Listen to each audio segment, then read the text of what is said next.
So in this video, I will teach you how to reverse videos on Snapchat. So what you need to do is just head over to Snapchat. As you can see, we're on our camera page right now. So what you need to do is to just record the video that you want to reverse. So let's try recording. As you can see, that is the first video.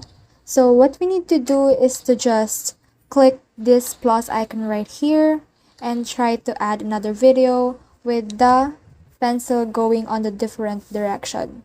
So let's try doing it.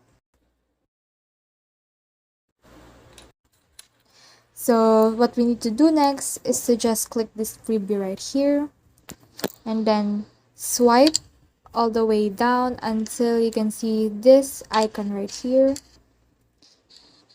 As you can see, the videos are now reversing.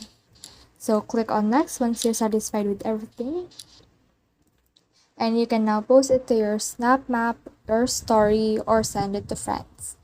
So that's it. I hope you learned a lot from this video. Make sure to like and subscribe if you love this kind of content. Follow for more.